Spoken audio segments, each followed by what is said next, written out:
Okay, so this is our first study in the book of Exodus, or in Hebrew they say Shemot, which means these are the names. And you can see that that is like the first word or first couple of words of this book. Now I wanted to start backing up just a little bit and taking a broader picture of what is happening here. And I thought we would start with a couple of ideas. I firmly believe, because of several scriptures, and I'm sure that you're probably familiar with them as well, that the Exodus from Egypt is a pattern that teaches us about the end of the ages. And I think I've got a quote here from 1 Corinthians chapter 1, verses 1 through 11, which I think will be really insightful. But there's also some passages in the book of Hebrews, which addresses the same thing. And then we've got, we've got our God himself saying that, behold, I tell you the end from the beginning. And I don't think that's just an allusion to, hey, I tell you what happens before it happens. I think he tells us what's happening here in order to tell us what will happen there.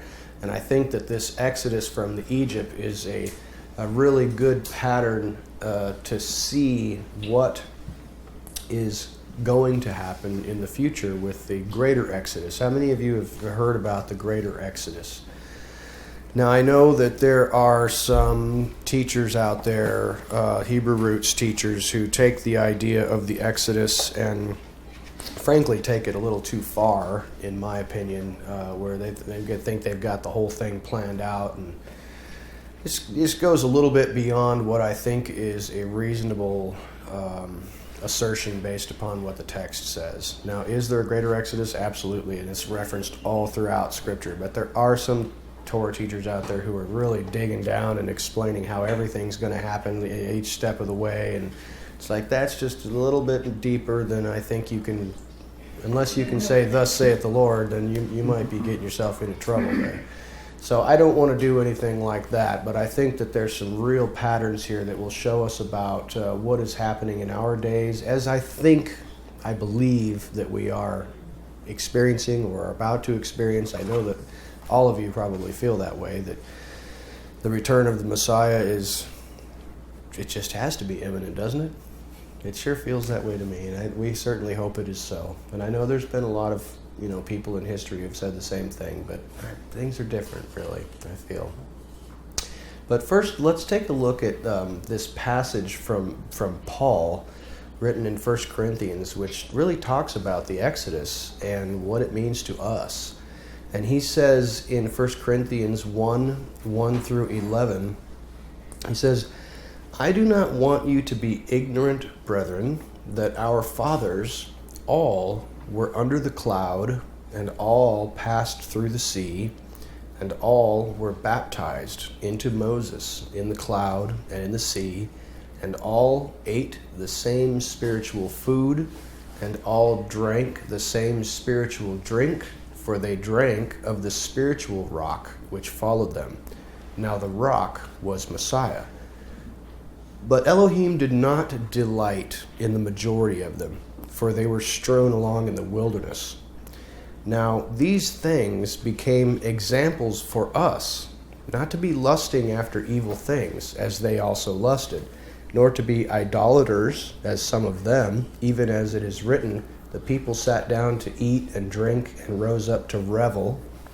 Nor should we be committing prostitution, as some of them, and 23,000 fell in one day.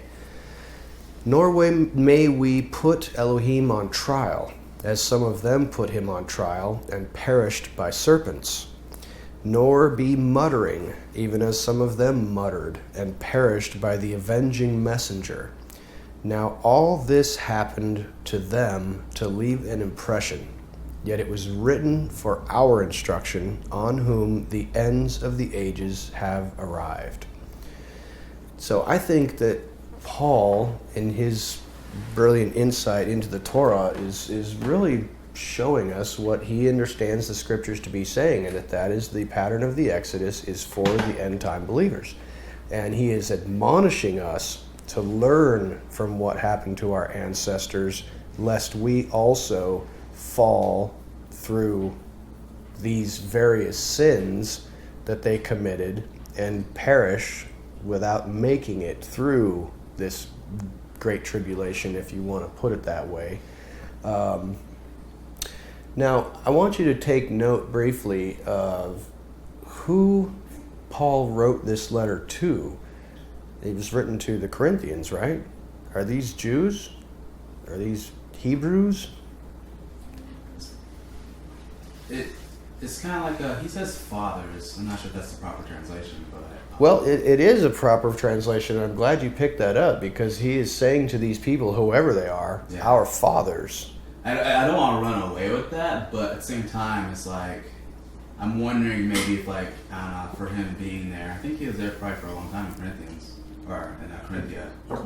Corinth, yeah. Corinth, yeah, that's what it's called. In Corinth, to where probably you noticed that a lot of them were probably the lost house of Israel. Yeah. A lot of descendants, maybe. Yeah, absolutely. Are you combing your hair, or you want to say No, something? I was going to say they're probably a mixed multitude. Yeah, I would Strangers say... and the 10 tribes. Yeah, I would say it's definitely likely that they had Jews in a synagogue, which is, he always went to a synagogue, and there are synagogues in Corinth for sure. Mm-hmm.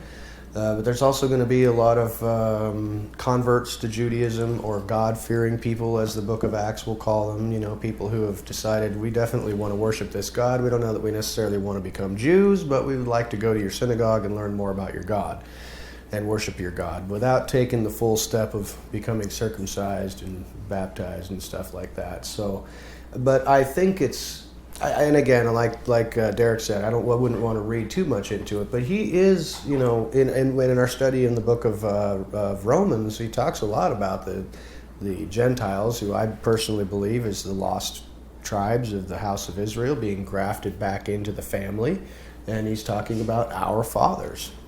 So I think it's important to realize that this is our family that this happened to. Although you may not be able to trace bloodline to Paul in the point that he's making in the book of Romans, chapters 10 and 11. It doesn't matter. You were grafted into them. You become a part of them. This is your spiritual heritage. And he's saying, I don't want you to be unaware of all of the things that happened to them, and to watch out for what they did that caused them to die in the wilderness in 40 years. And none of them, except 2, made it into the promised land. So those aren't very good odds. And I certainly hope the odds are better this time. I know you do too. But that we have some scriptures that seem to indicate that the odds are much, much better this time. That it will not be just a couple of people who make it, but a lot. But now, comparing the spiritual food and drinks of the patriarchs with our own spiritual food, what is this spiritual food and drink, and who is providing it? Who was providing them in the wilderness with spiritual food and drink, or just food and drink in general? Elohim. It was God, and it was also, as Paul said, the rock was actually Messiah. So the rock... And the Hebrew rabbis will actually tell you, and whether it's true or not, it doesn't really matter to me. It certainly makes sense. But we know that Moses struck a rock and water came out and watered the children of Israel and all of their sheep and animals. And that rock seems to have just moved along with them and provided them water wherever they went, because they wandered around for 40 years and they didn't stay in that one spot where Moses hit that rock. So that rock, which is being, characterized as Messiah, is providing them water. And of course, they've got manna coming down out of heaven and quail coming in. And so the food and drink that they are partaking of is spiritual food, I would say. Food coming down from heaven and water coming out of a rock. This is not the normal way that you get food and water. This is definitely a spiritual aspect to this. And I think it is comparable it is exactly comparable to who is providing us today our own spiritual food and drink, which is the body of the Messiah and the blood of the Messiah. It's all about the Messiah. And so we are partaking of the same spiritual food that they are. So my question to you is, what's the difference going to be? If they are drinking from the spiritual rock and eating the spiritual bread, and we are doing the same thing, what's the difference between us and them? What's to prevent us from making the exact same mistakes that they did, even though they were being fed and watered and they even had a cloud to cover them from the burning sun and a fire that provided light and heat at night. I mean, they've got even more than we have. So, and yet they failed fairly miserably. Right. They had the Messiah too. Not in literal, we can look back and he died for our sins and everything, but he was there. And when we read this in a little bit, you'll see that God tells Moses, I will send my messenger with you. The angel will go with you. And I think that's a direct reference to the Messiah. The Spirit. The Spirit, I think, is absolutely true. Keith? Guys, sorry, did you want to say something? Well, I was going to say, especially that we live in Babylon with all these extra distractions and everything, we truly need the Spirit. Yes, we definitely do. And I think the greatest challenge for us is not to quench the Spirit, which we are wont to do by our own fleshly desires, saying, yeah, I know what's the right thing to do, just back down, get away from me. So doesn't the Spirit come when Christ died? Isn't that when all that kind of... Yeah, in Acts. Well, so how come that doesn't... I'd argue against that, because Stephen, when he was accusing against or he was in trial against the Pharisees, he was saying how, just as all the other prophets before, your forefathers resisted the Holy Spirit, and so from some degree, that's the an Holy excellent Spirit point. was always operating the same way. And it's that's what makes me think of Christ coming here and being in flesh and going through what he did and his gospel and dying for us. That kind of bridged the gap between man and the Spirit. Was kind of like, okay, it's here, but it's kind of out there. Yeah. I just got to believe in it. But Christ kind of put a stamp on it and said, no, it's real. I'm here. I'm walking among you. I'm dying for you. Accept the Spirit. There definitely does seem to be a greater outpouring, a stronger indication of the Spirit. In the Old Testament, the Spirit was in the temple.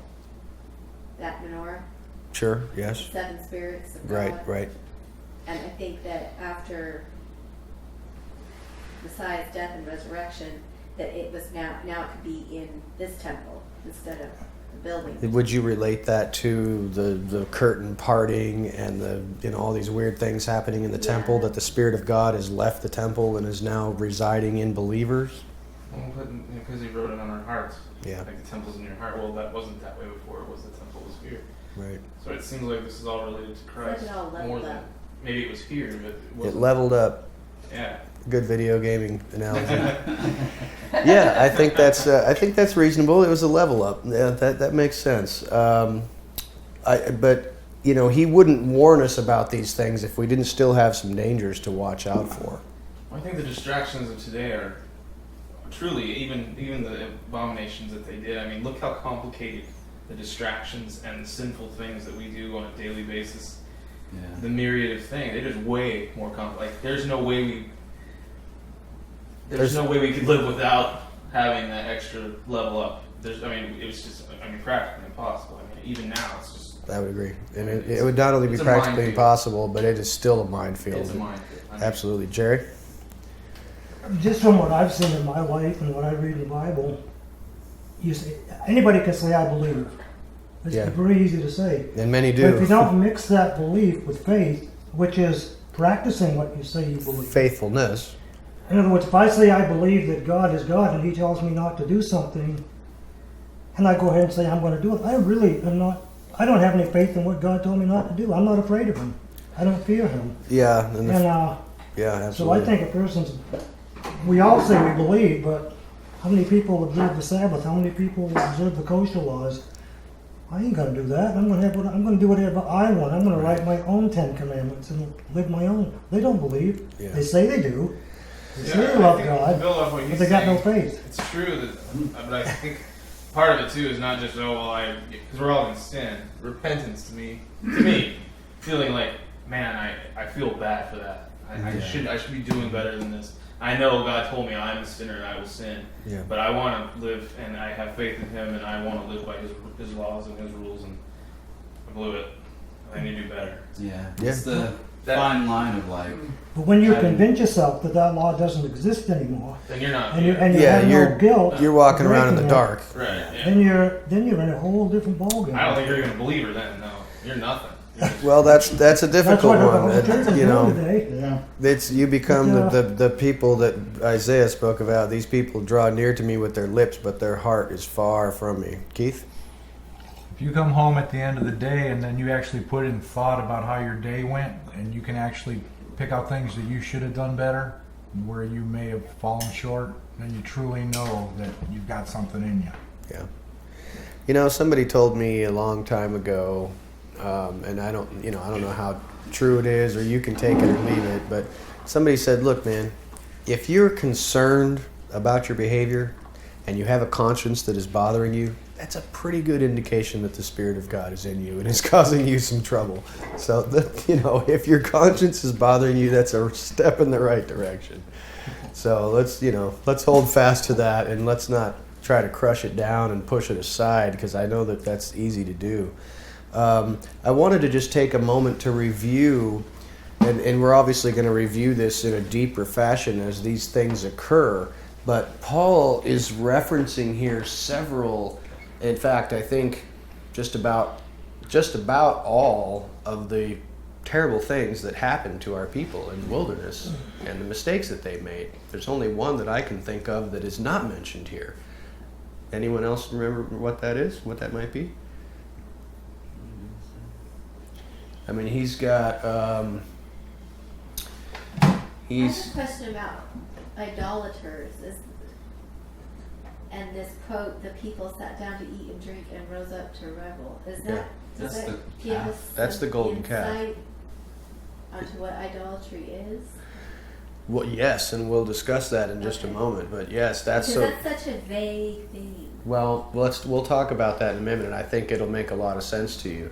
But consider, he's got the golden calf, he's got the incident of Baal Peor, he's got them complaining and rejecting about the bread that came down from heaven. They were sick of looking at this bread, lusting for what Elohim has not provided them. We remember the garlic and the leeks and the onions and all the good stuff we had in Egypt, and here they've got spiritual heavenly food right in front of them. And also just complaining in general toward the end of this episode. But interestingly, many of these things that happened do not happen in the book of Exodus. They happen in the book of Numbers. But you'll have to review that separately, because those are some really key and interesting things. But I do want to cover them here because they are tying into our theme of, a pattern for what we should not do at the end. But let's talk briefly about what you said, Angela, and these things becoming, examples for us. Lusting after evil things. Now, I researched this quite a bit, and I think that what I've come up with is that when it says lusting after evil things, they were lusting after foodstuffs that they did not have. And it says the people, the mixed multitude especially, had a strong craving, a lustful craving for this food that they used to have in Egypt. And they're sitting next to the flesh pots and free fish and onions and leeks and garlics and stuff like that. And I think to myself, well, that doesn't seem to be, if I was, I had driven out into the desert and long ways off and my truck broke down and I'm eating grub worms and sticks and twigs, I might long for the days when I was sitting at home eating peanut butter and jelly and hummus and crackers, And is that what is referring to here?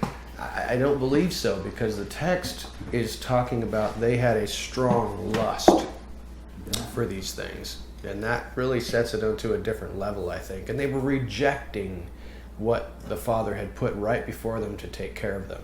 That sounds like a very interesting picture, because I know in Isaiah 66, prophesying about what's going to come when the Messiah comes, there's going to be people that come out with the greater Exodus, and they're going to be wanting to hold on to their pig and the abominations. Yeah. And it's like, I don't know, fast foods and stuff. Yeah, Like I yeah. can see it like in our own culture. Yeah. They're going to try and sneak up their own food and stuff. Yeah. And Jesus is going to be like, or Yeshua will be, no. Yes, that's a very, very, Isaiah 66 is a really interesting passage that has to do with the greater Exodus. But I think that this lusting after things that God had not provided them was not just a, boy, it would be nice to have a steak about now. It wasn't, it went beyond that. I think that their lust and their desire had really overwhelmed their reason. And I think that... Oh, yeah, because they were saying things like they wish they could go back. Yeah, let's go back to slavery, or why don't you just kill us out here in the desert? Let's all just die right now. I mean, that's that kind of is akin to when I was trying to teach my sons what coveting was. That was a difficult one. And I kind of told them a little story. I said, okay, you're sitting here playing on your computer, and your computer is a pretty nice computer, and it plays video games pretty well. But then your friend comes over, and he's got a burly machine that is just blazing fast, and it can play any game. And you're like thinking, that's neat. I like that. I'd like to have a computer like that. And there's no problem with you desiring to have a computer like that. But if it crosses over the line to where suddenly my computer is no longer going to meet my needs, and my attitude about what I have and what I can do with what I have is now shot, it's just completely not going to work, and I am terribly miserable because I don't have that, that's when it crosses the line into coveting. Didn't this whole episode here get him into trouble with spiritual adultery? And it led to the golden calf, which Aaron decided just came out of nowhere. Yeah, And, well, he didn't decide that, he lied about it. they lied about it, right? But I mean, Yeah. you got physical adultery, and you got, if you worship another god, that's considered spiritual adultery, and Yeah, that's yeah, what split the 12 absolutely. tribes. And let's They talk never about knew. that a little bit. Let's move forward just a little bit to this incident of the golden calf. And I think Angela said something that was very interesting a moment ago. Is like, is that equating to idolatry?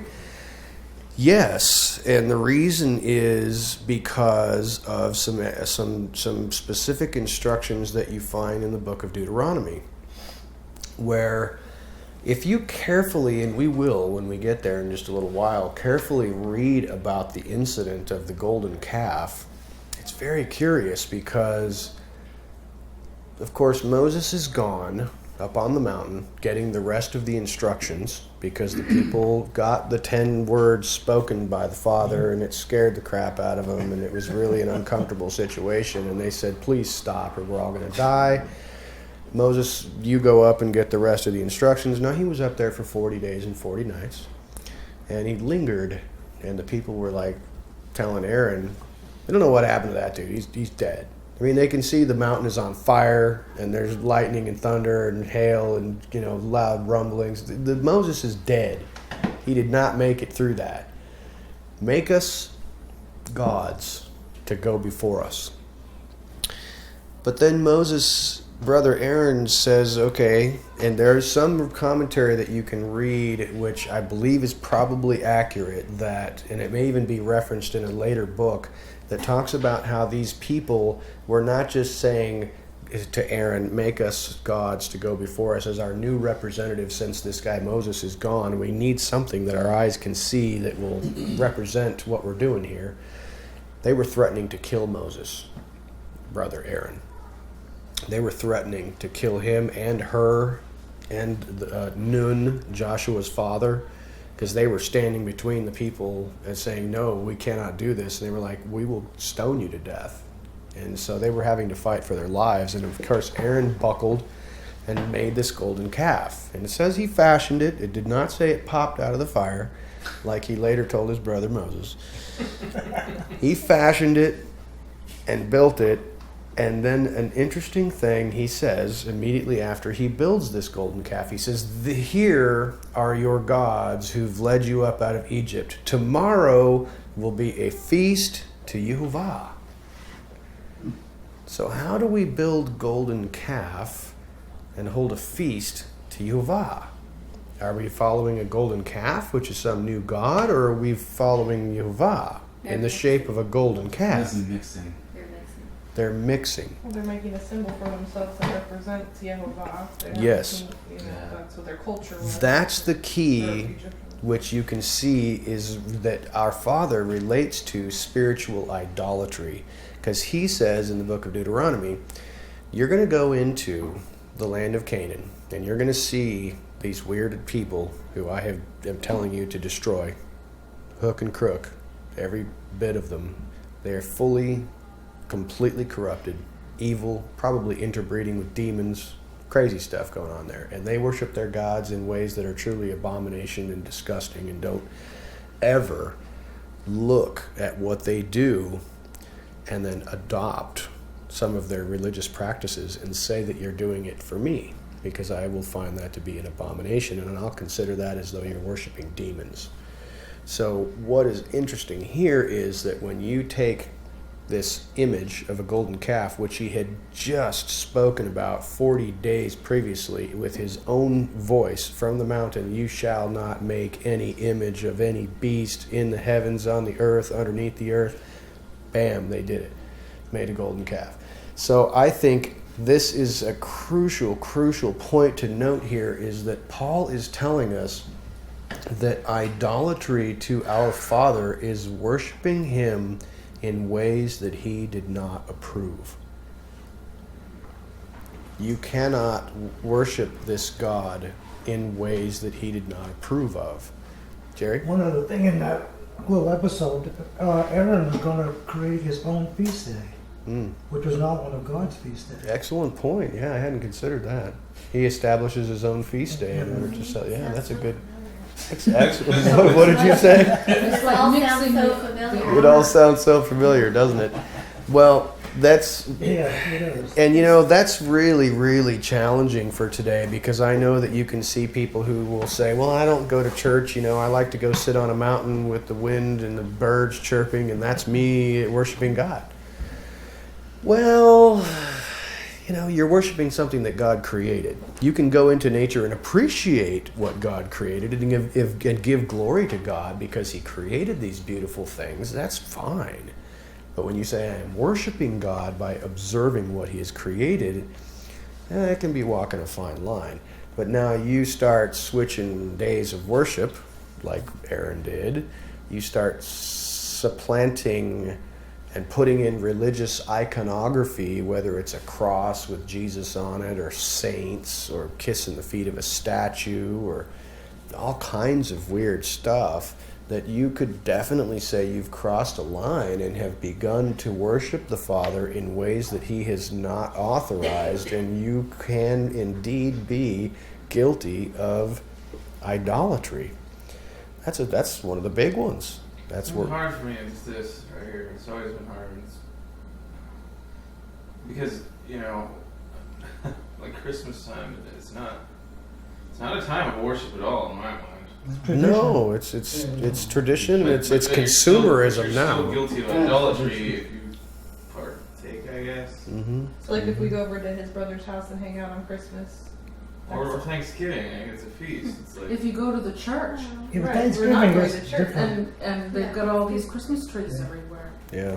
yeah, well they're at the mall. Mixing the holy They're all with over the town. not for long. I mean, Sure. we have satanic statues going up You now. just going over and seeing your family on Christmas.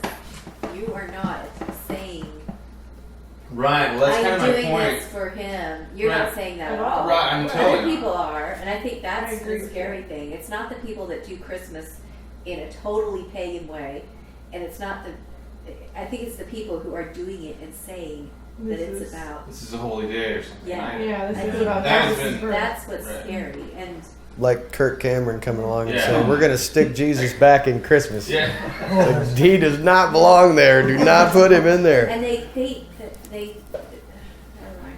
Right. They We really- shan't go off on a rant. Is this like mixing the holy with the profane? I agree. Yes, it is. Absolutely. It is mixing the holy with the profane. It Yes. reminds me of That is the essence of Babylon. It reminds me of like eating from the tree of good and evil. Yes. Versus just eating from the tree of life. That is an insight that I have heard before, and I like it a lot, that somebody said, we are still eating from that tree. And we sometimes eat from the good side of the tree, and sometimes we eat from the bad side of the tree. We still do eat from that tree today. Yeah. And I think that's a very apropos insight. It fits. So, yes, I think that us mixing our religion, our worship of the Father with other ways that He has not, it's really just this simple. If He says do it, do it. If He says don't do it, don't do it. And you cannot possibly go wrong. But you must read the beginning of the book because that's where all the instructions are. If you're only reading the end of the book, the instructions are hinted at, but are not really laid out for you, and you might get really confused. And I think that's part of the problem, is that we've forgotten that there's 3/5 of the book that we haven't read in a long, long time. Now, committing prostitution, that's a really tough one there. What Paul talks about in verse 8 here. 23,000 falling in one day because the Midianites thought, this God is too powerful. We can't attack these people and beat them. And of course, Balaam comes up with a fabulous plan. Well, look, man, you're not going to be able to defeat them because the protection of their God is over them. There's nothing you can do. But I do have a really good idea. If you can entice them away from their God, then His protection will be removed from them, and He'll destroy them Himself, and you won't have to do anything. So what do? They send in some hot chicks and some booze. Works every time. Works every time. And of course, they began to rise up and play again, have some sexual parties, and began to worship the gods that these Midianite women had introduced, and 23,000 died. And then, of course, muttering, putting Elohim on trial. It doesn't necessarily be that. It could be food or some kind of. That's the thing. You prostitute yourself to turn a certain way, but it has. Prostitution. I get that. I know that it's. Yes, there are some. I see what you're saying. It doesn't necessarily always have to do with sexual immorality. Right. That is true. Totally. That is true. And he considers the prostitution, a lot of times in the Tanakh, is reference to you being an adulteress with other gods and involving yourself in other practices which do not come from the Father. He considers that adultery, and he'll call you a harlot, or he'll call you a whore, or something like that, and say that you are committing prostitution, essentially. So it doesn't necessarily literally have to do with sexual Essentially, prostitution too, you could actually give up. Just in thought, it's like to be an agent, so to speak, to infiltrate into this other world. You give up your God. Like prostitute, give up your body and a temple. Yeah. To have the money at the end. Well, you're gonna give up your beliefs for a spell. Yeah. Prostitute your soul, to speak. Yeah. And it's all in the name of good. And things are going to be good, but God's saying that's not the way you do it. That's a good point. You don't do it that way. Good point. Absolutely. Good point. So I just wanted to introduce you to something that is clearly from the New Testament that says this stuff in the book of Exodus is written for your instruction about the end of ages. So with that said, as a kind of a prelude, let us move to the first section of the book of Exodus. Now this starts here in Exodus 1, verses 1 through 7, and says, "These are the names of the sons of Israel coming to Egypt with Jacob. They came, each man with his household, Reuben, Simeon, Levi, and Judah, Issachar, Zebulun, and Benjamin, Dan and Naphtali, Gad and Asher, all the souls having come forth from the thigh or the loins of Jacob had become 70 souls. As for Joseph, he was in Egypt. Then Joseph died, and all of his brothers, and all that generation. And the sons of Israel were fruitful and were swarming and numerous and very, very strong. So the land was filling up with them. Notice that I have underlined this word in verse 7 where it said, what does your translation say? And the sons of Israel were fruitful and were what? Increased abundantly. Increased abundantly. If you look at the Hebrew text of that, 1:7, it's a very interesting thing. It says, Vayirbu, which is Hebrew root number 7235. And this is, if you see the references to when this is being talked about, it's really interesting because it says, excuse me, I apologize. It's Hebrew root 8317, and the root word is sharatz, which means to teem and swarm and multiply, as in a swarm of unclean beasts and insects. And this is, if you look at the way this word is used, it's used most exclusively in the book of Leviticus and in some of the Psalms, and later on in the book of Exodus for some of the plagues that come. It is literally referring to the sons of Israel as being fruitful and swarming like unclean insects. What do you make of that? Is that the word that's used for day 5 in Genesis? How about to say? It sounds like It the is. same word. It's Well, the same. that was I good. know that was good. Okay. I know that There's that. another, because Tim and I went through this. Now, remember that there's a swarm of locusts that comes as one of the plagues, the swarm of locusts. Locusts are clean insects.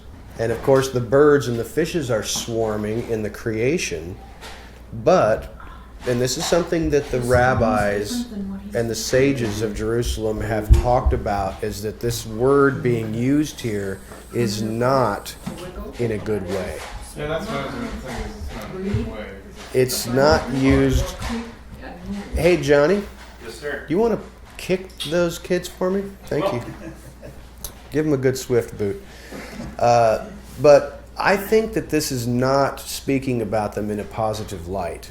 Can you imagine why that might be, if these rabbis are correct in putting a negative connotation to Why that? do they put a negative connotation? Are you using Strong's? What are you getting that from? Because Grace has got something different out of her Strong's. Which number you got? Sharatz, It's the Would- same word. 8317. 8317, yes.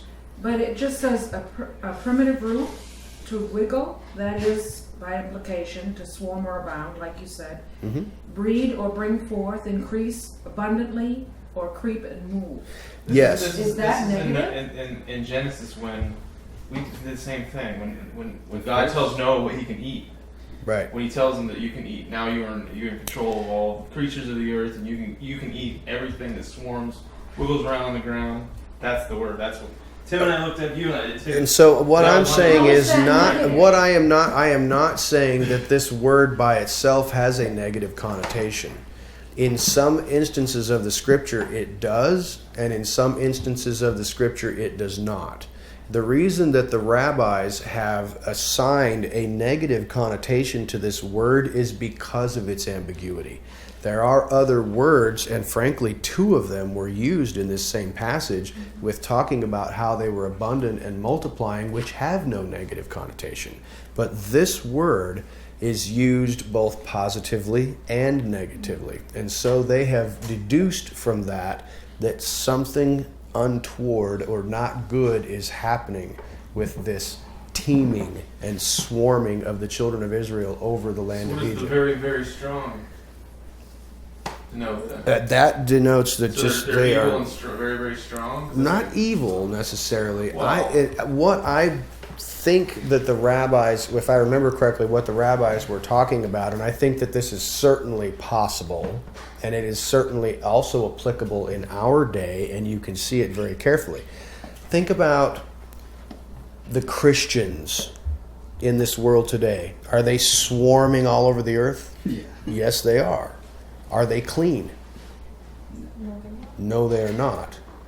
They are involved in, they have succumbed to the allure of the societies Yeah, that they well, obviously they had, or they would need to give the rules again right after they left. Yes, and I think that's the key that you're looking at here, is that this one word is being interpreted that way, is suggesting to us that these people, the sons of Jacob, who have become multiplied and mighty, are not distinct. They have begun to interbreed and intermarry and adopt the culture and some of the religious practices of the Egyptians. They have begun to defile themselves and mix in with the mixed multitude. So I think that is, does that relate to us today? The people of God, swarming all over the planet. You could call them a swarming cloud of slightly unclean, slightly clean insects. There's a mix there. Because I know that there are some, and that group is growing, who are trying to be clean swarmers. But there's a whole bunch of others who are unclean swarmers. Do you see what I mean? Follows the death of Joseph, the death of Christ. Yes, and it comes after the death of a Messiah-type figure that they begin to wander astray. Jerry? I was thinking when they went down into Egypt, the 70 of them, they were pure. They believed in. Well, kind of. We just read in Joseph. I am Not God. exactly, but kind of, No, yeah. what I mean is they believed in one God. Right. They had not adopted. Joseph never adopted the Egyptian gods, Right. and the 70 didn't know anything about them. Sure. But 210 years later, when it was time for them to leave, during this whole process of time, Yeah. they And took you know on what the that Egyptian culture you know what that makes me think of? and all that. That makes me think of American culture. Yeah. Because 200 years is a long time. I mean, we have only been a nation here in America for how long? 250 250 years? Look how much has changed in America since then. Do you remember, in fact, I was watching, I don't know if it was part of the documentary that Keith had me watch or if it was something related to that. You know where and this was thrown out there, I don't know if this is true or not. Have you heard the expression April Fool's Day, right? Yeah. You know where that came from? Yeah, when the atheist said there's no God. What's that? When That's the their atheist day. said that there is no God, that's April Fool's When Day. they changed the times. Yeah. When they changed the times, there were colonists here in America in the late 1600s who, when Pope Gregory was changing from the Julian calendar to the Gregorian calendar and changing the beginning of the year from a time of around April when the Passover is, which is when the year is supposed to begin biblically, switching it back into January, there was a group of colonists in the United States who refused to change their times and seasons, and they kept keeping April as the beginning of the year because that's when Passover was, and they called them April Fools. What? I thought that The is ones that were keeping the ones that were keeping the correct They're calendar. called fools. Yeah. And I thought that is certainly interesting. So, yes, we are just like this. It has been 250 years, a little bit longer than these people were in Egypt. You go back to the 50s, things changed quite a bit, but it seems like to me in the last 30 years, things have changed dramatically. Exponentially changed. But I just wanted to point out that yes, things have changed, and I think that also relates to why we get off into the wilderness here and things start to run amok and things are not going very smooth and the people are lusting after things and saying, why did you bring us out here? Let us go back to Egypt. And we got a lot of problems because the people had left Egypt, but Egypt was still in the people. And that is very much true even today. So that does relate to the children of Israel in the last days, just as it related to the children of Israel here. Now, that is a speculative interpretation, but I think it has some merit. Let's take a look at our next section, which is Exodus 1, 8 through 14. This says, Then a new king rose over Egypt who did not acknowledge Joseph. He said to his people, Behold, the people of the sons of Israel are more numerous and are stronger than we. Pay attention. Let us show ourselves wise concerning them, lest they increase, and it come to be, when someone proclaims war on us, and they are added to those hating us, that they fight against us and go up from the land. Thus they placed over them chiefs of labor conscriptions, that they might humiliate them with their burdens. So they were building as storage cities for Pharaoh Pithom and Ramesses. Yet just as they were humiliating, so they multiplied, and so they breached forth. Hence the Egyptians were irritated in view of the sons of Israel. So the Egyptians made the sons of Israel serve with rigor, and they embittered their lives with hard service in clay and in bricks, and with all service in the field, in addition to all their service which they served among them with hard labor. Now, I want to start with what you imagine is meant by this idea that this new king did not know Joseph. I know that many of your Bibles actually say that he didn't know Joseph. Is that possible? I also think, when it comes to the pharaohs, it didn't necessarily mean like a son, but Right. like another king, right? Right. Just come from a different land. Yeah, that's possible, like the I was Hyksos or something like that. Yeah. That is certainly possible. However, do you know who Thomas Jefferson is? You know who Benjamin Franklin are? These are the founders of our nation, and I'm not saying that Joseph was a founder of the Egyptian nation or anything, but this guy was pretty powerful, and he ruled in Egypt for a long time. It wasn't just the 14 years. He saved the entire land. So, and if you look at the translation in Hebrew, it doesn't say that he didn't know Joseph. It says he did not acknowledge You Joseph. just said that we know who Thomas Jefferson is, but I would say most of our politicians don't really know Thomas Jefferson. Yes. Now, do they know what Thomas Jefferson stood They for? know the Many of them name. do. They know his name, More and more. and some of them know what he stood for, but they refuse to acknowledge him Because he doesn't fit with because he doesn't fit with what they want. And so I think that that is what is being said here, is that this new king of Egypt is not going to acknowledge Joseph. It's not that he doesn't know who he is. Jerry? Back in the ancient days, a few years ago, when a king or pharaoh or somebody died, he was under no obligation to honor the contracts or the covenants that the previous king had made. True. So with this new pharaoh, he probably knew who Joseph was, but he was not obligated to continue on the agreement that had been made with the former pharaoh, Sure. which obviously he didn't. And that's a good point, because I think it goes to this next question of, what do you imagine was being stored in these storage cities that these Hebrews are building? What are they storing? Now, the rabbis have speculated, and it is pure speculation. Only for war. What do you think? I think it's grain.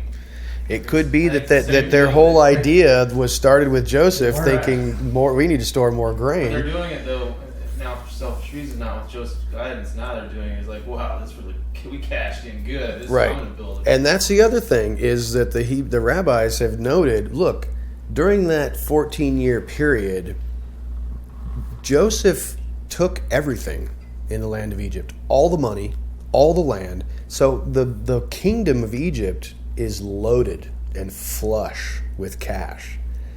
And that they have speculated that the Hebrews are actually, in some fit of weird irony, building the cities to house the treasures and all of the continued wealth that is being built up here because of the policies of Joseph.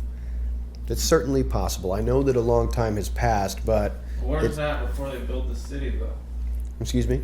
I'm confused by this wealth and they're to house it. To house what? Gold storage, Where's things that that they before would then, have... though? Yeah, probably. Maybe they were still in the... maybe these buildings were being renovated. Building new ones. Because it had been a couple of 100 years since, remember, Joseph built storage cities in order to carry all the grain and the wealth and stuff. So maybe they're renovating. Maybe they're building new ones. I'm not sure. But it's just an idea. Notice that the service with which they served was varied.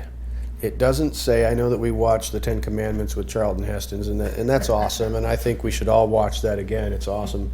But you notice that they were building and they were serving by making bricks and such. But this also says that they were doing service, hard service in bricks and clay, and with all the service in the field, in addition to all the service which they were serving among them with hard labor. So it's certainly much more varied than I think is traditionally portrayed, that they were slaves in many different ways. They probably were serving all over the place. Now, I know that many people who pay attention to politics and such and the freedom movement in America today would consider that slavery in America is just as alive and well as it's ever been, and that we are slaves in various ways now. No, they didn't, round us up and take us from our homeland and sell us on an auction block or something, but we are slaves to this system through taxation, through regulation, through just controlling every aspect of our movement. They're trying to control our thoughts. They're trying to control our children with indoctrination in their public education system. We are experiencing the same type, maybe not the same type, but a different type of slavery that was still around, and it's just transmogrified into something a little different these days. Do you guys feel like slaves? Do you feel like you have absolute freedom in the United States? Is the United States a land of freedom that it was? No, it's still the freest. It's still the freest. They're working on that. They're working on it real hard, but I think the many people that I know, just about everyone that I know, is not feeling that freedom in America that we once had.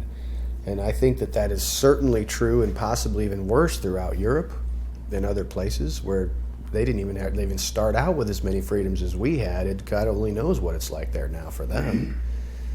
I mean, in Germany, it's illegal to homeschool your children. The state will bust down your door and take your children away from you and put them into public school. So, our freedoms are eroding rapidly. And yes, you could consider it a form of slavery to the state. And I do, to an extent. I've been a victim of what they call urban renewal. Urban renewal, yeah. Come and grab your property. And absolutely. Eminent domain. They take your stuff and say we're fixing it up. Yeah, that's Tim and I've learned a lot about eminent domain. So yeah, I think that just the parallels with what is happening today in the modern world and what is happening here are inescapable. Let's move forward just a little bit more. This is Exodus 1, chapters 1, verses 15 through 22. So this is a continuation of the plan on how are we going to control these people. And the king of Egypt spoke to the Hebrew midwives, of whom the name of the first one was Shiphrah, and the name of the second Puah. And he said to them, in your performing the service of a midwife for the Hebrew women, when you see them on the bracing stones, if it is a son, then you will put him to death. And if it is a daughter, then she will live. Yet the midwives feared the one, Elohim, and they did not act just as the king of Egypt had spoken to them, and they kept the boys alive. Then the king of Egypt called for the midwives and said to them, for what reason did you do this thing and keep the boys alive? Now the midwives said to Pharaoh, the Hebrew women are not as the Egyptian women, for they are vigorous.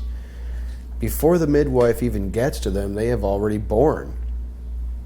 That is why Elohim dealt well with these midwives, and the people multiplied and were very staunch.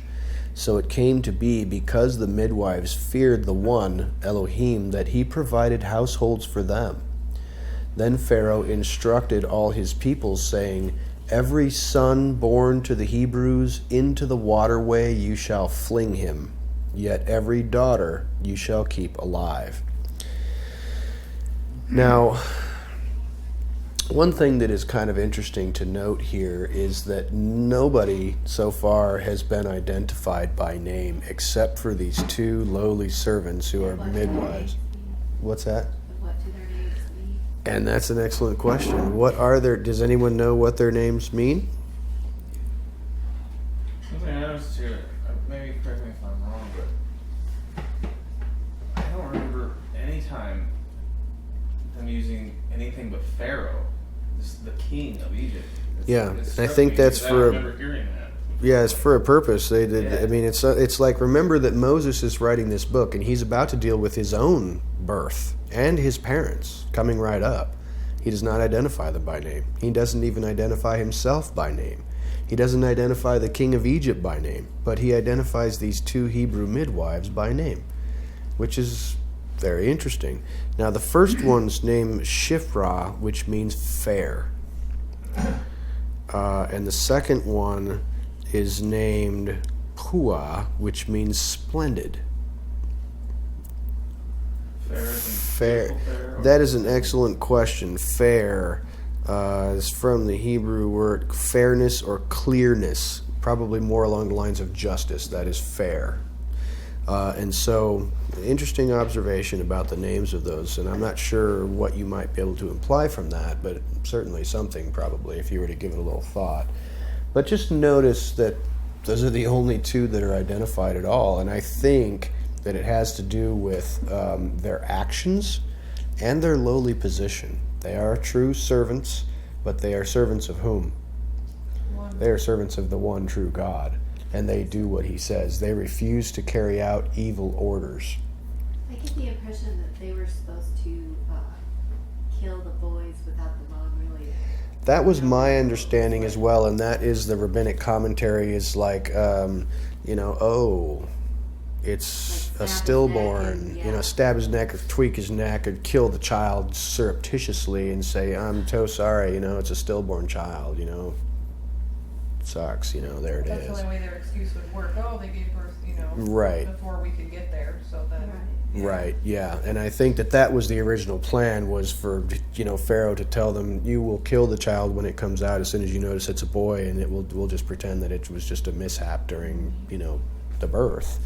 But they would refuse to do that, and of course they lied to Pharaoh to cover it up and said, these women are crazy, man. They just they're giving birth before we even get there. Notice the progression of persecution and the forms that it is taking and who is carrying it out.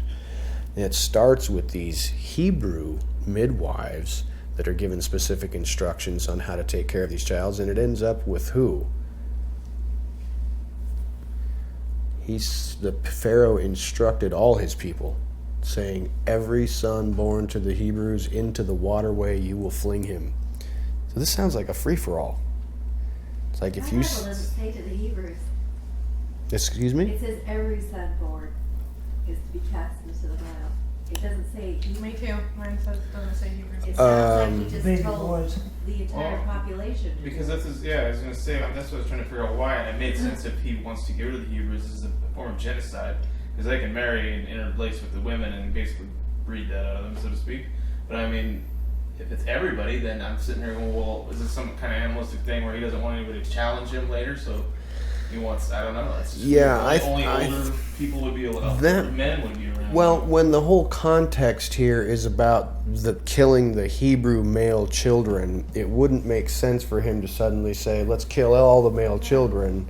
I think it's a reasonable extrapolation for whoever did this version of the Bible to say, yeah, he's talking about the Hebrews, because it wouldn't make sense. With no army. Yeah, I mean, if they killed all the males in the whole place, that wouldn't be very smart. I know. It So makes sense, but I that's think what it says. it is a proper interpretation to say, the son's born to the Hebrews.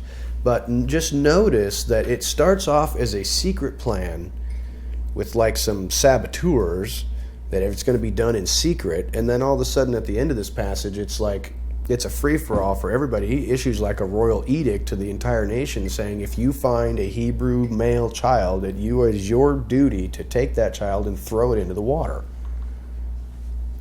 Which is kind of ironic, which is exactly what Moses' mother did. She followed the instructions of Pharaoh, with just a small caveat. A flotation device. She put floaties on the child, yeah. So, do you see any application for modern times about maybe the people of Elohim, the enemy wanting to destroy them and perhaps kill them? and that it becomes more of a less of a surreptitious saboteur type of thing, and more of an open call for kill them all. Well, if they're doing it on live TV and, stepping people's heads. Yes, they are. That's an excellent thing to point out, is that is actually happening in the Middle East as we speak, and it's they make videos. It's happening in the United States a few times. Yes, that is true. That's not really what he's talking about. But you can see, Is it her job and took her head off? yeah. Oh, yeah, that's right. So California. They're doing the inverse of this in China. yeah. It's happening a lot. Absolutely. So you notice but just take note of that it starts off as a sneaky kind of backroom deal that's kind of done in secret, and maybe you wouldn't even know, but it becomes a universal thing. And that's accepted. Gives me a picture of like what happens in Revelation with just the whole world eventually just Turns becomes the law. against. Yeah, I had an idea that was popped into my head years ago when I started studying this type stuff, and I thought to myself, okay, things in the world start to go kind of sideways, and you can see the power and the judgment of God coming, and mankind is angry and knows what is coming, and says of you, you're one of these people that is praying for this God to come down here and execute judgment on us. You're praying for that. You worship this God that we know is coming to destroy this whole place. They want to kill you because you are supporting this God who is going to cleanse this place by fire. It's like you're bringing disaster upon us. What was that stupid movie that I watched a while back that had George Clooney in it? It was talking about how, all of this apocalyptic stuff that everybody's watching, apocalyptic movies and television shows and everything, that it's a self-fulfilling prophecy, and we really need to stop that. It came out this year? Yep. Or last year? Yep. I think it's I forgot what it's called. It's on Netflix. It might be. Tomorrow. Tomorrowland. That's the one. Oh, yeah. Tomorrowland. And I watched that movie. It to be all happy, and you had to. They were basically saying it's, something like aliens. You're creating this negative energy with your apocalyptic thinking. So And stop. you're creating a self-fulfilling prophecy, and these aliens had to kind of step in and save the world from all these negative people who were talking about apocalyptic stuff, and were creating a self-fulfilling prophecy. And if you kind of look at that, and I thought, oh my goodness, that's a very clever tactic, Keith. Yeah, it was something about he wrote a program that was actually tracking all that stuff. Yep. Or something, right? Is Yep. that what the? It was a very interesting movie, and I kind of liked it. But once I got to the end of the movie and I saw what the message of it was, I thought, oh my goodness, that's very clever. They're not your friends. They're not your friends, no. So that was kind of interesting. So yeah, that's certainly possible that in the future, as our Heavenly Father begins to move, that the people can become angry at you because you worship this Heavenly Father who has promised to come down and clean this mess up. I think it's already happening. Yes, Massively. but it could happen. People don't like It it, could just think progress from surreptitious and hidden and behind the scenes to open. You know what I'm saying? Just like it did here. You know, no, Well, that's okay. So then it's already fulfilled.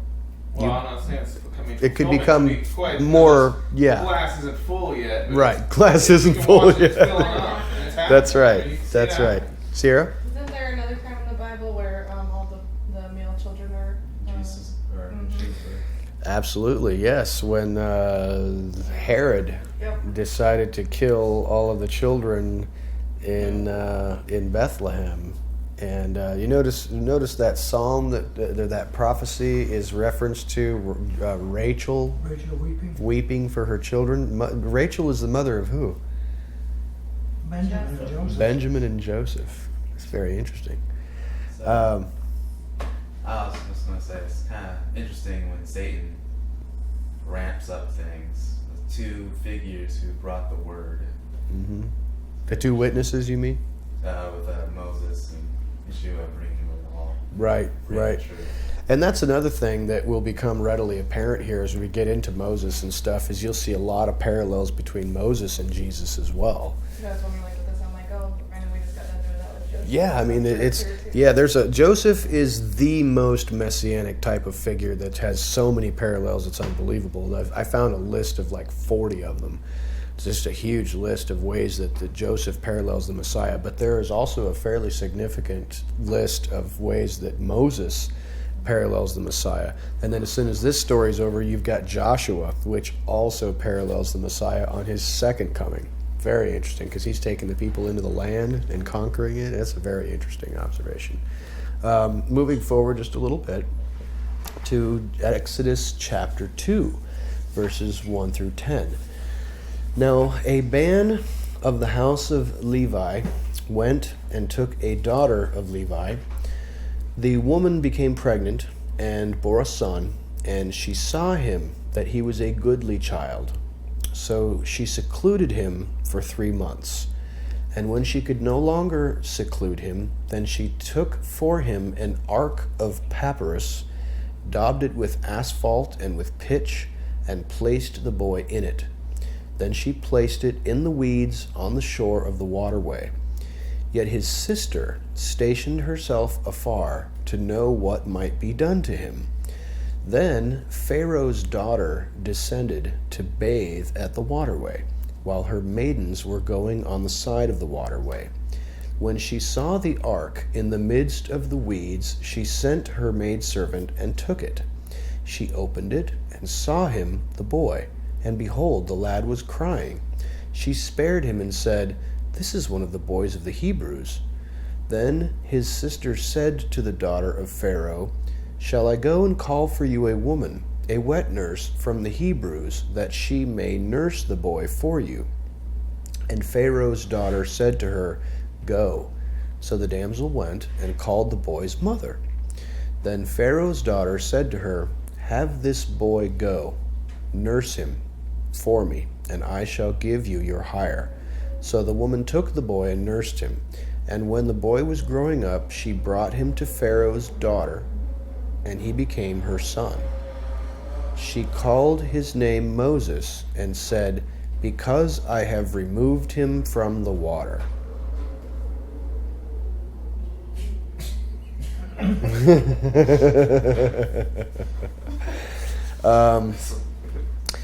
Here's an interesting thing here.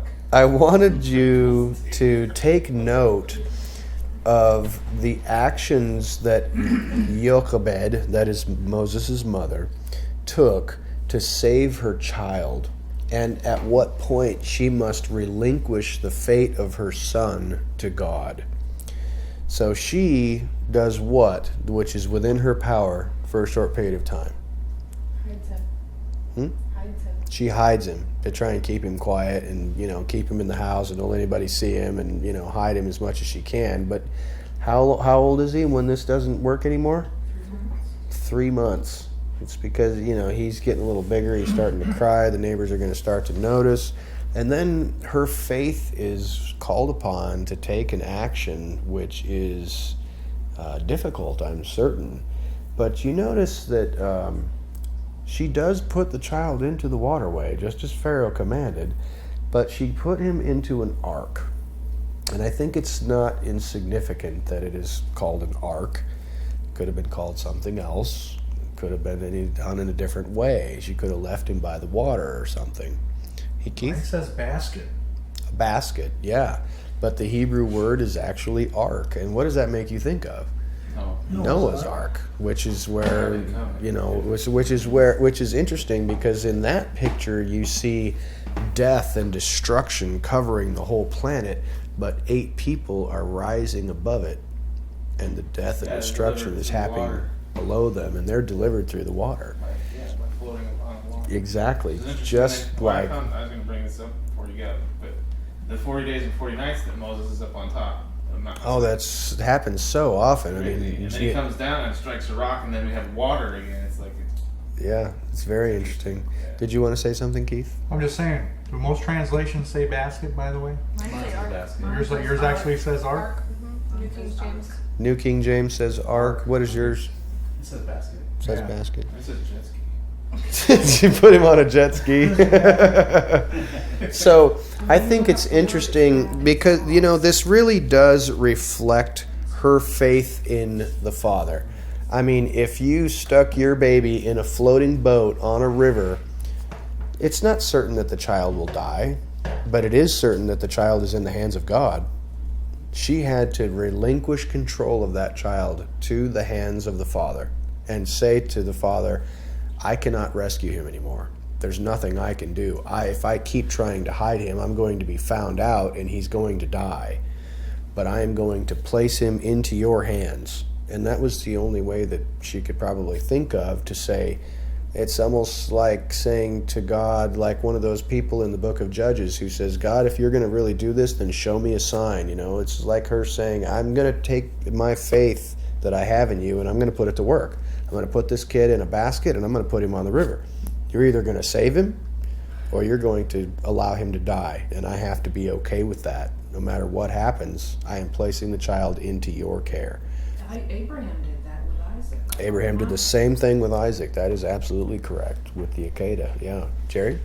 There's one question that comes to mind. If Pharaoh said, throw the child into the water, then why was his daughter allowed to take the child out of the water? Because once a king makes a decree, that decree cannot be broken. That is so true. What gave her the right to adopt that child? and not Special just privilege. ground it? Oh, that's, I heard. No, I mean, I know the answer to it, but I was just wondering. Yeah, that's a good, excellent point. I'm not sure what your answer is, but I heard something interesting about how in the ancient East, and their laws that they had, their rituals, that if anything came out of the water, technically the gods. It's called trial by water. Yeah, trial by water. Yes. They would assume that the gods had saved it. Yeah. Yeah. Why don't these ladies like just float your kid for a minute and then run upstream and yank him out of there? Well, I don't know. Can't do that because Pharaoh Pull a made a decree Nirvana. that the boys had to die. Yeah, Yeah. but that's what And Pharaoh back in those days was Kind of considered the god of contradictory Pharaoh. Well, I think that it's first of all, let me ask you a question. How did she know the child was Hebrew? Sure, he looks different. So look at him. He was circumcised. Oh, His pencil had been sharpened. That's a dead giveaway. So, you asked the question, well, why? Well, I mean, it says that she had pity on the child and she spared him. And so she obviously would have had to have either hid the fact, which is certainly possible. I mean, she may not have ever let anybody see the child naked. And I'm sure that he could have passed off, the child as an Egyptian. And so as long as she's not, hanging him, showing him around with his wee willy winky hanging out, nobody would have maybe even noticed. But she does raise a child. Now you can read in the book of Jasher, and in some of the Torah commentaries, there's some really interesting stuff that happens here behind the scenes, which you don't really get. And I'll just tell you a couple of them. They tried to feed the baby Moses by various breasts of Egyptian women, but he would refuse to take milk from an Egyptian woman. And so Miriam steps up and says, "You want me to try to find you a Hebrew woman?" And so the woman said, "Yes, let's see if that works." And sure enough, he would only drink the milk of a Hebrew woman. Sounds a little practical. It's interesting. Yeah, because it seems like here she just gave me Yeah, that she idea was so waiting. quickly. She's like, oh, No, yeah, wait. sure. It was his mother. Right. Well, that only makes sense. Yeah. Well, I think it was pretty awesome. Yeah. Seems to have worked. She got a reward for listening. Right. And that also gives you some insight into Moses' sister Miriam. And how old do you suppose that she was at the time that Moses was 3 months old and was put into the river? I mean, if the mom sends her away and she's allowed to wander the riverside, she must be 5 or 6. She's 5, 6, maybe even 10. I'm not sure. So she's a bit older than Moses for sure. And Aaron, of course, I understand is older than her. So No, Aaron was 3 years older than Moses. Aaron was 3 years older than Moses. So Miriam is the oldest. Okay. Aaron was the oldest. No, I think Miriam was the oldest, Miriam was the and oldest. and Aaron was the middle child. That's interesting. That's right. Didn't she die first? Oh yeah. Yes. That doesn't mean she was the oldest. Yeah, not necessarily. She's probably by a long time. So she died first. She must have much older. Yes. If Pharaoh is considered a god, then his daughter has some type of semi-god. Oh, that's an interesting question. Because Yeah. if she names this kid, I have removed him from the water. I don't think she it was a secret. I think it was like her saying, The gods have Here's- given me this child because I am a child of a god. yes. Yeah. Well, you know what's It's not that interesting? She might have that kind of authority. You At know- some I mean, point later seriously, on it's more like in his young adulthood, when he killed that Egyptian, they knew he was a Hebrew. At some The time, Hebrews all knew that he was a Hebrew. yes, and he himself did. So at Yeah. some point here, he did figure this out. And it says that she said that he was a Hebrew. Right. When she found him, Yeah. So do you see any significance to the name that is given to this child by the Egyptian woman? She names him Moses. Now she said it is because I have removed him from the water. Now, if you look at this carefully and you do a little bit of research, you'll find something interesting. Moses, the word Moses does not mean pulled out of the water. It is literally, it's a child. Huh? It means child. Moshe means child. Well, it's used with various inflections in Egyptian language. You notice you notice that they were building the storage cities of Pithom and Ramesses. Ra-Messes is the same thing, a child of Ra. You got Tutmosis. So this word, this Hebrew name Moses, is probably not exactly. It's almost like if you read it a little bit more literally and look at some of the background, it says, I've gotten a child from the water.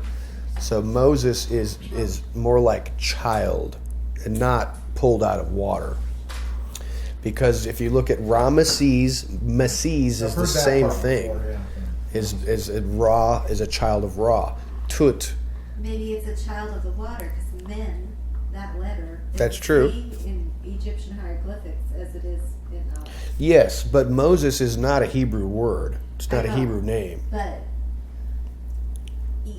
But- Egypt, the M, it also means water. Right. Right. So that is certainly possible that there is some relation to water, but it most especially is talking about a child. This information that you're talking about. Oh, I just researched lots of different stuff, commentaries going back to the time of Yeshua. If you know, there's something called the Mishnah, which is a biblical commentary that dates back to before Jesus. Before Strong's Concordance? Yes.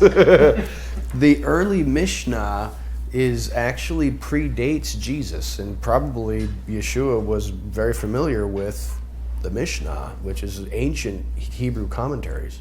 Saying a bunch of rabbis sat around like this talking it up, right? That's all They have do. for thousands So, of yeah. years. That's what they do for Imagine that. Called Midrash. Yes. So, just an idea about the name of that child. And I think that this is also evidence. I mean, if this story was made up by the Hebrews, wouldn't they give the child a Hebrew name? Just the fact that they, say he was adopted by Pharaoh and given an Egyptian name just lends more credence to the story, its veracity, if you will. I'm going to move forward just a little bit. So it came to be in those days when Moses had grown up that he went forth from his brothers and went forth to his brothers, and saw their burdens. He also saw an Egyptian man smiting a Hebrew man, one of his brothers. And he faces this way and that, and there was no one else. Then he smote the Egyptian and buried him in the sand. When he went forth on the second day, behold, 2 men, Hebrews, were striving with each other. And so he said to the wicked one, Why are you smiting your associate? Yet he said, Who appointed you as foreman and judge over us? Are you meaning to kill me just as you killed the Egyptian? Then Moses became fearful and said, Surely the matter is known. When Pharaoh heard of this matter, he sought to kill Moses. So Moses ran away from the face of Pharaoh and dwelt in the land of Midian, where he sat by the well. Now this is an interesting section. Moses kills an Egyptian who was smiting a Hebrew man. Is Moses' act of retribution in accordance with what is just and what is right? It's a bit harsh. It's a bit of a heavy-handed overreaction. Now the Torah says if men are fighting and one of them gets hurt, it's eye for eye or tooth for tooth, where you got to pay them back the value of what that is. And by the way, that does not mean I'll poke out your eye if you poke out mine. So yes, clearly Moses overreacted, and he is actually indeed guilty of what? Murder. Except that Strong says. Uh-oh. I see, where's that? What does Strong say? Number H5221. Mm-hmm. It, talking about the smiting. Mm-hmm. Make sure I did that right. Yeah. Peace cast forth clap. It can mean to go forth. It can mean to kill, to murder, to punish. So if that Egyptian was smiting Murdering. the thing like that hard, then he was saving the guy's life. Oh, I see what you're saying. The Egyptian was smiting the Hebrew, and then he smote the Egyptian. So, and also when it says one of his brothers, is it actually one of his brothers? Not one of his brothers, literally, in a figurative sense. Could be though. Keith, Now, would in you the like movie, to? I saw the movie. You saw the movie. When he pushed him and he landed on the ground, the guy's head hit. Oh, so it was rock an and he accident. died. It was actually an accident. I see. That's Okay. where. Yeah, so that's what happened. I see. Calling cold case and It was figure in the this out. Hollywood has settled in the the movie. It score. must have been true. Well, that is an excellent point, Smiting Grace. and slew is the same word. Sorry. Smiting of what?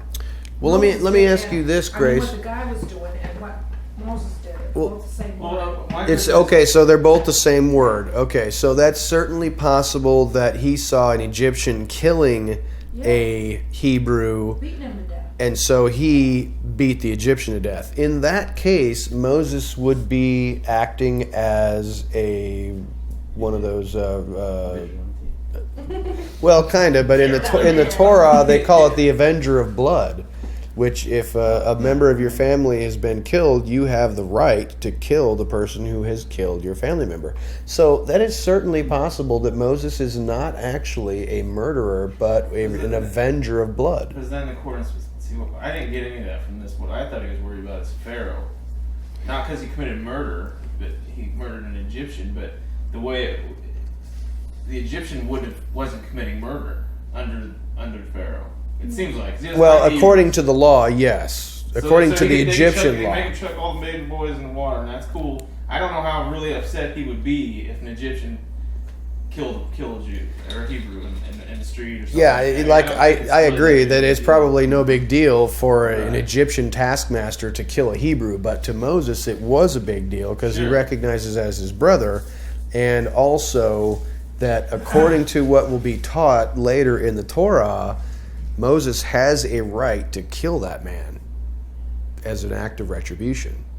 Under Torah, but not in Egypt. Right, and that's. But not in Egypt. And I think that it is a dead giveaway that he looked this way and that, and he tried to hide the body. Okay, so yes, that's not a good sign. Yes, we could say that he was doing an act of retribution, but he didn't do it according to the rules, which would come about later. It's like we got to establish the guilt of the guy, and then he has the right to take retribution. So may I bring up a question that all this is just what is bothering me right now? Let us relieve The you. last few days since Jerry had me do this e-sword thing. Why'd you do that, Jerry? I thought it was a good Use transfer it. thing. But it's Strong's, and apparently Strong's is from the same type of people who have been teaching tradition in our churches. Well, let us address that So briefly. maybe I need to get a Mishnah. Well, no. Let me just say this. That's not necessarily required, but let me just point out something. Strong's is not a lexicon. Remember that. I have one of those here, but I don't know how to use it. Strong's is not a lexicon. What's the lexicon? A lexicon is actually like you would find in the Oxford English Dictionary, where is anybody familiar with the Oxford English Dictionary? I've It's got like- one. I haven't opened it in You years. trust the library? Well, you don't have one, you have a gigantic No, I set know. because they have like 4 volumes that are that thick on the letter A. Okay, and when you look up a word in the Oxford English Dictionary, it tells you all the pronunciations that it has gone through over the history of time, when the first people groups from Germany used it, and then how the French modified it slightly and what it has meant over time. It is an exhaustive study of that word. That is a Never get any further. that's a lexicon. Well, I had to do that when I was studying Shakespeare in college because they required us to use the Oxford English Dictionary to figure out exactly what is Shakespeare talking about, because I needed to know the definition of that word in Shakespeare's time. And so a Strong's Concordance, one good thing that a Strong's Concordance will give you, it will give you a broad definition, but it will also tell you where in the Torah and in the prophets and in the writings that word is used. That's where you're going to do your real research. Don't just rely on what that Strong's Concordance tells you that word means. Look at what it means in the various contexts You that gotta it. get in context. You got to get it in context, and that's why the rule of first mention becomes really important, because Strong's Concordance will tell you here in the book of Genesis or so and so is the very first time that word was used. And if that's a really good indication of what in that context that word might actually mean. And like we talked about earlier with that one word that we found, well, it could mean a couple of different things. That swarming word, well, sometimes it's swarming that's good and sometimes it's swarming that's bad. And so a Hebrew lexicon is a really good tool, and if you can find a Hebrew lexicon, it's much more exhaustive than a regular Strong's Concordance. But a Strong's Concordance is very powerful in that it can tell you where that word has been used every single time in the Torah. And so then you just go, and it's all hot linked, It says, well, it's found in this section. You just click it and go read it, see what it says, what's it talking about. And then click your back button and then go to the next one and see what's it talking about here. So that's a really good way to do it if you don't have a Hebrew lexicon. But just remember, a Strong's Concordance is not really a lexicon. It's just a concordance that shows you where the word is used, and here's a generalized definition. And yes, it was, influenced by people who have a slightly different theology than us. So What's kind of interesting about what she brought up, though, is that the Egyptian actually killed the Hebrew man, his brother. yes, Kind of interesting because if he didn't kill him, then wouldn't he follow him, like he yelled at him or whatever, and then stalked the him, Egyptian guy left and he stalked him, looked this or way. if he slain him, and then he's like, okay, well, there's nobody else here but this dead Hebrew. I just Well, thought I'd kill him. that's an interesting I'm gonna kill observation you. too. Yeah, So I'm it's gonna go the same likely not in the heat of the moment. If these two guys are fighting and the Egyptian strikes down the Hebrew, and then Moses looks around, Right. it's That's what I'm like saying. it It's seems not like maybe a little bit of premeditated, time like- has passed where there was a little bit of premeditation that went into it. I'm not really sure. That's open to interpretation. So is Moses a murderer? Well, he probably didn't do it right, but he did technically have some rights as an avenger of blood, I presume, from what we learn in the Torah later. But you have to do that. To get him out in the desert. Yeah, that's true. And you have to do it in a certain way. You can't just kill He somebody. didn't do it legally. Yeah, you got to do it legally. And you certainly can't look this way and that to make sure nobody's You gotta looking. get your You permit. gotta You got to get your permit. Yeah, you can't look this way and that and then bury the body in the sand. That's not the way you do it. So look at how Moses, and this is an interesting dichotomy of Moses confronting an Egyptian and Moses confronting one of his own brothers, and it's talking about these two Hebrews that are fighting with each other, and there's one wicked one who is abusing the other Hebrew, and look at what he says to him: "Who appointed you as a judge and a foreman over us? Are you meaning to kill me?" What does that remind you of? Somebody said almost those exact same words to Yeshua. "Man, who made you a judge over us?" This is another one of those correlations between Moses and Yeshua, because he goes to his own brothers trying to get justice, to say, "Hey, you wicked Hebrew. Why are you mistreating your brother? And tries to break it up, and say, let's get along. That's wrong for you to treat that brother of yours that way. And the guy says, well, who are you? Are you in charge over us? It's just interesting that is almost the same words that are used by somebody in one of the Gospels talking about Yeshua. And if anybody knows where that is exactly, I'd love to have that. But am I striking a chord there? It's there, I promise. Do you remember where it is? I do not, and I did not have time, unfortunately, this week to dig much further. But I know that it's there, that somebody said to Yeshua, who made you a ruler and a judge over us? And if you can find that, you may, in fact, be able to just do a quick search to find out. Let's just do that real quick. But you shouldn't kill anybody. No. Acts 7:35. Acts? No, it can't be. Why? We're speaking to the Messiah. Maybe it Oh, he's just quoting the same story from Moses in Acts 7:35 and 7:27. Oh, interesting. In Luke 12:14, Yeshua replied to them, "Man, who made me a judge or arbitrator over you?" So it's kind of flipped around. There, yeah. Now I remember. Now I remember somebody wanted Yeshua to make a judgment in their favor, and he said, "Man, who am I to do?" reference again. That was Luke 12, 14. Luke 12:14. Yep. So that's something to look at to kind of make a comparison. It kind of seems to be flipped around on its head because somebody is wanting Yeshua to make a judgment, and he's saying, and is Yeshua a judge? Is he able to judge between brothers? Yeah. So why do you think in this case, when somebody says to him, hey, tell my father to give me, if I remember correctly, it's probably the context here.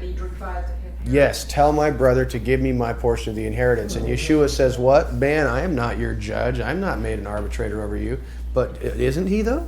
At that point, there's the key. That is the key point there. It is not his task at that time. Good point. So does Jasper have any? This is kind of. Who's Jasper? The book of Jasper you were talking about. Jasher. Jasher. Sorry, I was going to say, I thought you were talking about my cat. No. And cat wrote a book. I had a cat named Jasper. Sorry, go ahead. No, is there more detail at all about this?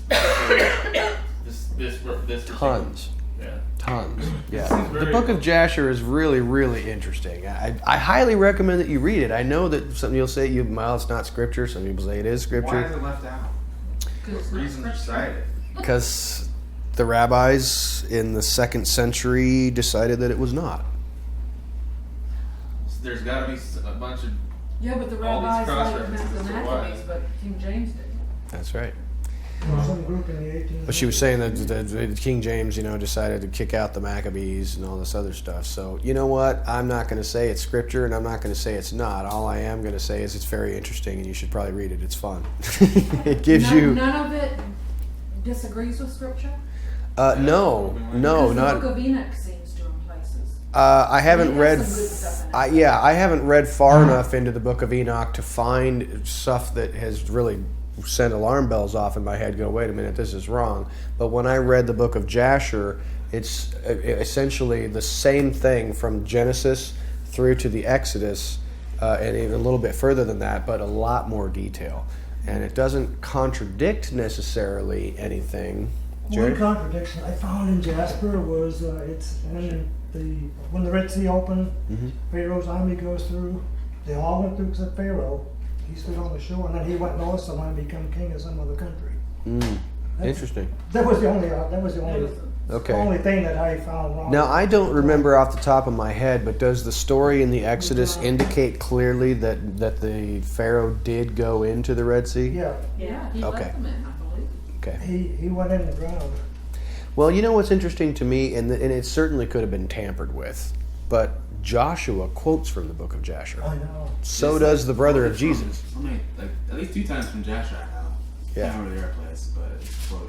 Yeah, I mean, The book of Enoch I heard. well, what's also interesting is that Joshua is quoting from the book of Jasher. What does that tell you about when the book of Jasher was written? So long ago.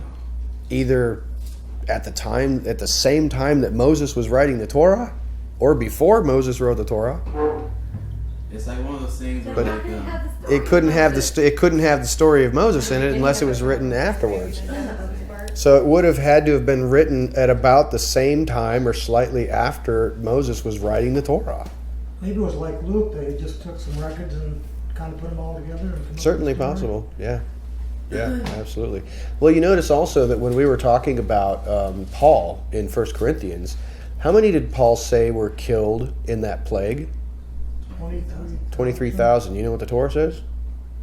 24. 24,000. I know. I wondered about that. What do you think of that? gotta look at their languages.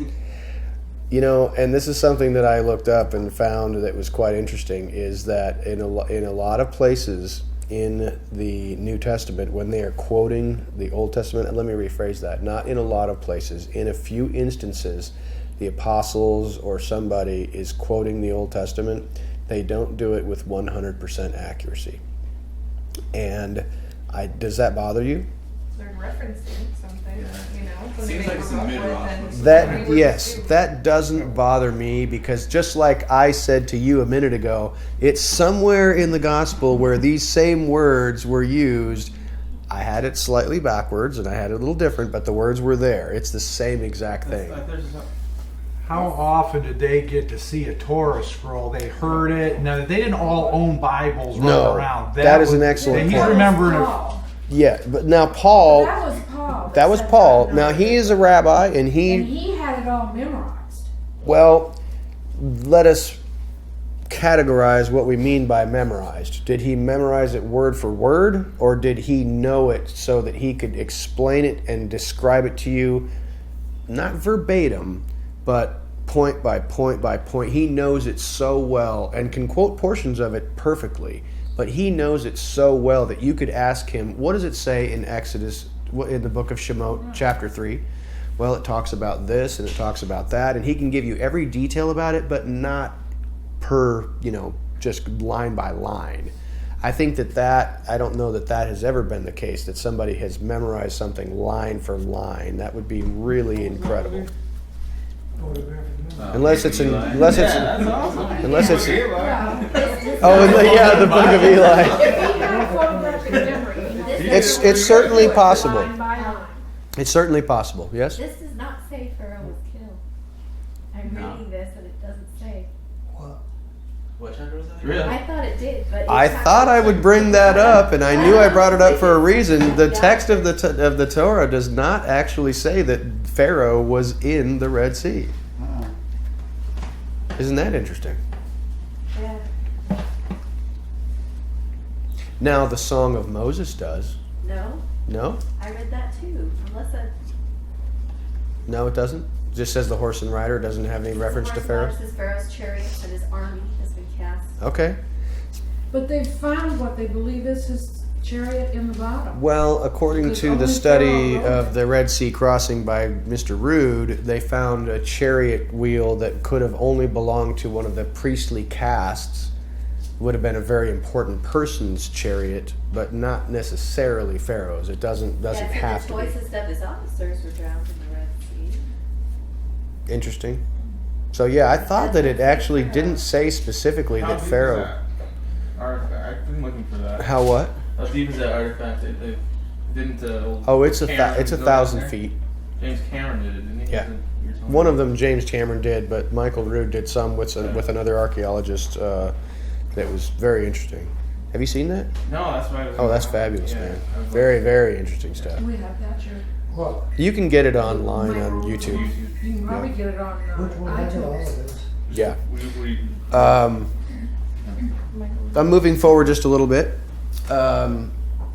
So this is Exodus 2:16 through 25. Now the priest of Midian, where he ends up in the land of Midian, had 7 daughters, and they came and drew out water and filled the troughs to let their father's flock drink. But the shepherds came and drove them out. So Moses rose, saved them, and let their flock drink. And when they came to Reuel, their father, he said, "For what reason do you hasten to come in today?" And they said, "There was an Egyptian man who rescued us from the hand of the shepherds, and moreover, he drew out water for us and let the flock drink." Then he said to his daughters, "Well, where is he? Why is it that you have forsaken the man? Call him, that he may come and eat bread." So Moses was disposed to dwell with the man, and he gave Zipporah, his daughter, to Moses for a wife. When she bore a son, he called his name Gershom, for he said, "I have become a sojourner in a foreign land." In the course of these many days, it came to be that the king of Egypt died. Yet the sons of Israel sighed under the servitude and cried out, and their cries went up to the one, Elohim, out of their servitude. Elohim heard their moaning, and Elohim was mindful of his covenant with Abraham, Isaac, and Jacob. Elohim saw the sons of Israel and was realized by them. That's a very interesting translation there on that last little part there. I'm sure yours says something very different. I just want to let you know that that's a very difficult passage to translate. I want to bring up that this priest, now some of you have probably heard that this guy Yithro, who's also known as Reuel, is a priest of Midian. Now, have any of you heard that priest can also be interpreted as prince? Yeah. I have also heard that, and that is certainly possible, but here's just a little contextual clue that might negate that somewhat. Notice that his name here is called Reuel, which means friend of God. Now, furthermore, if he were an actual ruler of Midian, do you think that the local shepherds would mistreat his daughters like that? No. It's likely that they'd all be killed. If Yithro or Reuel was a ruler or a prince of the people of Midian, it's unlikely that local shepherds would be mistreating his daughters. It's also unlikely that they would be maybe perhaps watering and tending to their own flocks. And it seems to me, where do these people come from, these Midianites? Do you know their progeny? Which guy was it? These Midianites, of whom They came Reuel, from Abraham. they are sons of Abraham, from his wife Keturah. So these are cousins of the Israelites. And it is certainly possible to me, and especially according to what happens with Yithro later on, that Yithro gives some pretty strong testimony that he believes that the God of Abraham, Isaac, and Jacob is the God. He is the greatest God. Now, is he a priest that represents the true God, or is he a pagan priest? It could happen either way. I don't know, but I do personally believe that at some point he was converted when he saw, especially when he sees Moses returning from the exile. He's like, "Man, we have heard everything that has happened, and I am absolutely convinced that your God is the God of all gods." So he is converted at some point, but this fact that his name means friend of God leads me to believe that there is at least a possibility that he was one of the children of Abraham who remembered the God of his father Abraham, and at least included perhaps the worship of that God with some of the others, or maybe worshipped him exclusively. I don't know. Would it have been wrong for Moses to marry someone who wasn't? That is also another interesting point that I considered, is that when you think about all of the leaders of the tribes of Israel, they go and marry members of their family from a distant branch, or a cousin or a second or third cousin or something. And that seems to be exactly what is happening here, is that he is actually marrying within the family of Abraham. So it would not be a violation, going and marrying a son of the land or daughter of Canaan or something like that. But as I think Tracy and Mike pointed out a while back, that there is a text somewhere, and I believe the book of Judges, which talks about this, seems to discuss this incident and calling them a Kenite, a son of Canaan, which is really unusual, since according to what we know of the genealogies, this was not a son of Canaan, a Kenite. But if you read the book of Jasher, you see that Moses had pledged himself to an Ethiopian woman while he was a prince of Egypt. That is a Kenite. So I don't know. It's very interesting, and there's some confusion there. You can examine different translations of verse 25. And does anybody want to just tell me, what does your translation of verse 25 say? The NASB says, God saw the sons of Israel, and God took notice of them. The word "them" is supplied. Okay, so he took notice. Okay. He noticed them. Out of respect. Mine says Elohim saw the Israelites, and then in some little brackets, being oppressed, and was concerned about them. Okay. Interesting. Anybody have anything else weird or different? Mine says, and God looked upon the children of Israel, and God acknowledged them. He acknowledged them. Is it? Mine says had respect unto them. Had respect unto them. Okay. So my translation, as you can see, this translation actually says that Elohim saw the sons of Israel and was realized by them. That makes a lot more sense. That they recognized him. I read this morning. I'm like, well, where was God prior to that? Yeah, how did God forget? What, forget about him? It seems really weird, and I just wanted us to look at that language. It seems like, oh yeah, I've got these people down in Egypt there. I remember now my cousin with Abraham, Isaac, and Jacob. Yeah, that's what it came across like. Where have we been learning, Jerry, about when in part of the covenant with God is that if the people call out unto him, that he will hear them, and he has to respond to them in his part of the agreement. Mm-hmm. And so I thought that's what that's talking about. He heard their groaning Mm-hmm. and remembered his covenant, Right. and Right. looked upon the children of Israel and had respect to them. He's talking about righteousness and justice. Yeah. I mean, it says right there, it refers to his covenant. Sure. What did you hear, Corey? There are on many occasions that I can't remember what version, but I used to think that in those areas where it says God remembered something, the word for remember, it means that he acts or does something on behalf of somebody. Right. Like when Joseph said, "Don't forget me," when Right. to the Right. baker. Do what you said you were going to do. It's Yeah. not like, oh, I just remembered something. Yeah. Yeah, it would seem really weird to me that the father was like, oh, I forgot about you guys while you were down there for a couple hundred years, but now I remember. So it's certainly possible, and the interpretation of the Hebrew does actually kind of work if you look at it in this context, that he saw the sons of Israel and they realized that he existed and that he made himself known to them in a small way. And I could maybe think of it as he says to them, maybe a few of them had a dream, or maybe he begins to speak to them in subtle ways, saying, I have recognized you. Just hold on. Your deliverance is coming. And then he's working with Moses to say, it's time to go back. I've got a job for you. Just an idea. And I think we only have. Oh, that's it. That's the end of our section. So yeah, that's the end of chapter 2, and our timing is impeccable.